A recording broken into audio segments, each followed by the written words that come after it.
Marami pong salamat sa magaganda niyong mga komento sa ating mga ginagawang video. At balita ko po ay marami na rin ang nararating ng ating mga video ito. Marami pong salamat sa inyo panonood at pakikinig. Nawa, mas marami pang mga katulad nating mga survivors ang matuto at ma-inspire sa iba't ibang mga kwento ng buhay ng mga survivors.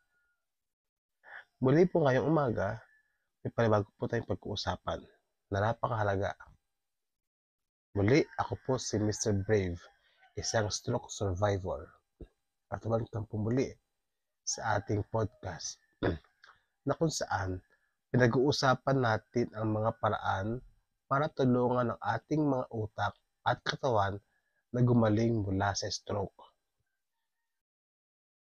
Ngayong episode, pag-uusapan natin ang isang simpleng paraan na madalas nasa bahay lang natin. Lalo na kung wala kang pang-therapy. Isa ito makakatulong din sa ating recovery. Ang hot compress o mainit na pomento. Di ba? Marami yan sa bahay natin. Alam mo ba na ang init ay may kakayahang tumulong sa pagaling ng katawan? Para sa mga stroke survivor, ang hot compress ay hindi gamot. Ngunit isa itong mahalagang pantulong sa pagpapabuti ng sirkulasyon ng dugo at pagpaparelax ng kalamnan.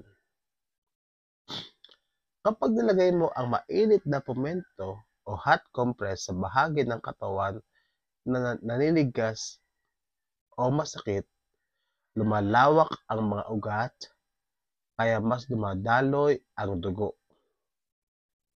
Ang magandang sirkulasyon ay nangangahulugang mas maraming oxygen at nutrisyon ang naipapadala sa mga kalamnan na tumutulong sa pagbawas ng pananakit at paninigas. Bukod dito, kapag ginamit ang hot compress bago ang therapy o stretching, mas lumalambot at magiging flexible ang mga kasukasuan.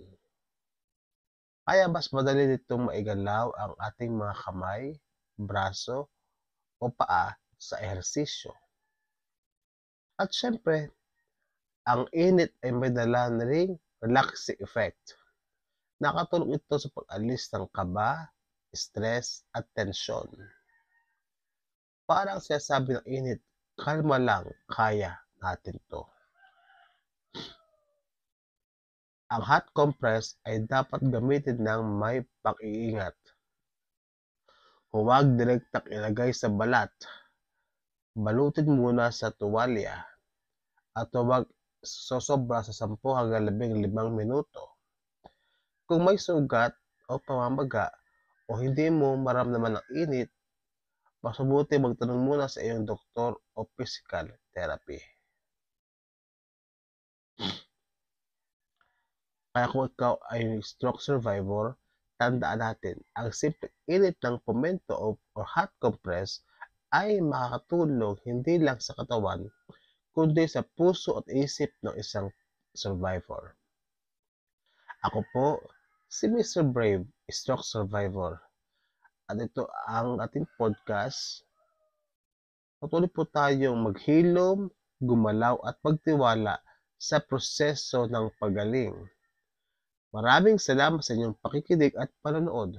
Hanggang sa susunod na episode, manatiling mainit sa pag-asa at positibong pananaw sa buhay.